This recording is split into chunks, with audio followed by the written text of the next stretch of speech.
रायगड लोकसभेचे महायुतीचे उमेदवार सुनील तटकरे यांच्या प्रचाराचा नारळ आज रायगडच्या पोलादपूरमधील पितळवाडी या ठिकाणी फुटला।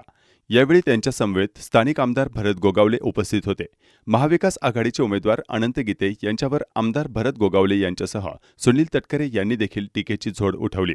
गीते यांनी मागील 10 वर्षात कोणतं विकास काम केलं हे दाखवा आणि गोगावले यांच्याकडून 1 लाखांचं बक्षीस घेऊन जा, अशी खोचक टीका तटकरे यांनी गीतेंवर केली। राष्ट्रवादी काँग्रेसवाल्यांना विचार पडलाय आमच्या मावळच्या मतदारसंघामध्ये, तिथे आपला धनुष्यबाणाची निशाणी आहे, तिथे त्या राष्ट्रवादीवाल्यांनी कधी मतदान केलं नव्हतं धनुष्यबाणाला। आता त्यांना विचार पडलाय तर करणंच भाग आहे।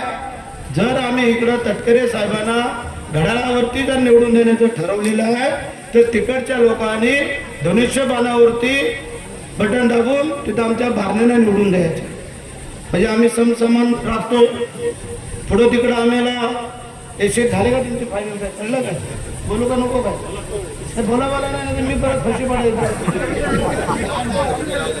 रत्नागिरीमध्ये जे काही आपल्याला उमेदवार दिले जातील त्यांना 31शी तिथं उमेदवारी निवडून आण्याची जबाबदारी आमच्यावरती पण आहे, कारण गुहागरच्या तिथपर्यंत आपला मतदारसंघ येतो।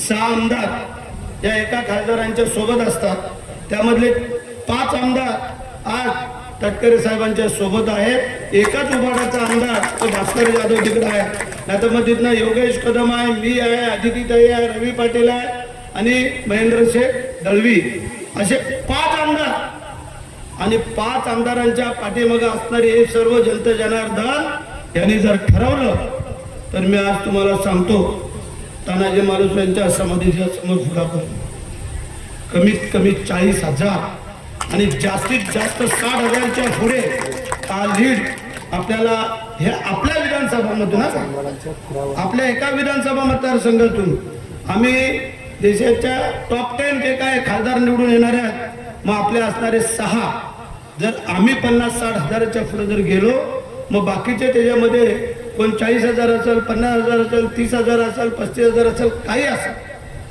2 लाखाच्या फरकामध्ये आपले महायुतीचे खासदार सन्माननीय सुनीलजी तटकरे साहेब यांना आपल्याला निवडून द्यायचे आहे, हे म्हणजे तुम्हाला सांगण्याची बाब आहे। पण आज बघा शिफारस यांनी सांगितल्याप्रमाणे खरं आहे की तुम्हाला पहिल्यांदाच घड्याळावरती मतदान करावं लागणार आहे आणि आम्हाला मावळमध्ये घड्याळावरती मतदान करावं लागणार आहे।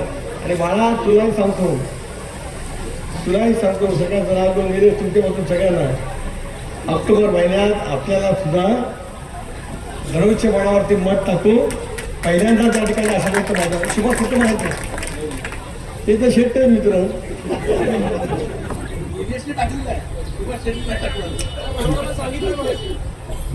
अच्छा सांगितलं ना।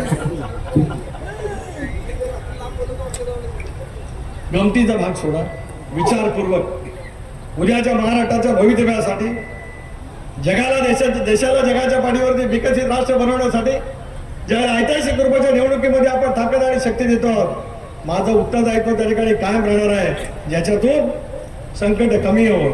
पण संकट आले असेल तर धावून जाण्याचं काम आमच्या सर्वांचं त्या ठिकाणी राहील। पण पायाभूत सुविधांचं झालं सिंचनाच्या क्षेत्रामध्ये असेल, उद्योगाच्या क्षेत्रामध्ये असेल, पर्यटनाच्या क्षेत्रामध्ये असेल, हे उभा करण्याच्या दृष्टीकोनातून पावलं त्या ठिकाणी उचलली जातील।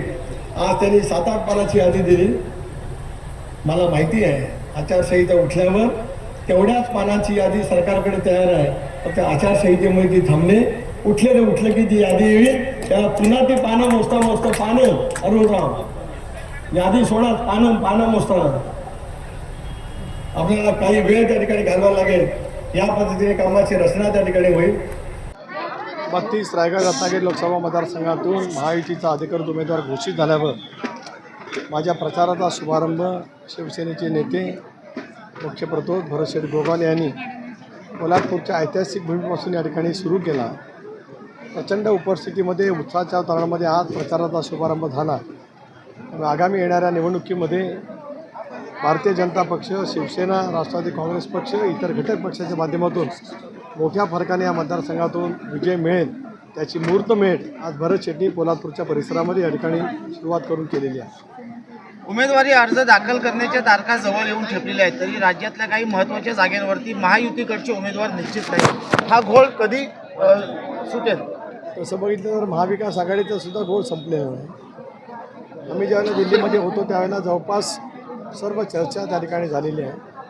मुख्यमंत्र्यांच्या नेतृत्वाखाली निवडणूक लढवली जात असतानाच एकनाथराव शिंदेसाहेब, देवेंद्रजी, अजितदादा आम्ही सर्वांनी मिळून जागा वाटपाच्या बाबतीमध्ये चर्चा त्या ठिकाणी केलेली आहे.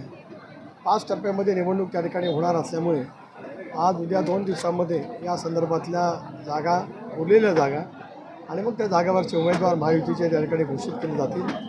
आपण पाहू शकतात की भारतीय जनता पक्षाने जवळपास 25 उमेदवार घोषित केले, शिवसेनेने 10 उमेदवार जवळपास घोषित केले, राष्ट्रवादी काँग्रेस पक्षाने 4 अधिकृत अधिक जानकर साहेब परभणीतील त्यांची उमेदवारी त्या ठिकाणी घोषित केलेली आहे. उरलेल्या जागांच्या बाबतीमधला सुद्धा निकाल 2 दिवसात त्या ठिकाणी होईल. तुम्ही पाहत आहात विस्टा न्यूज मराठी.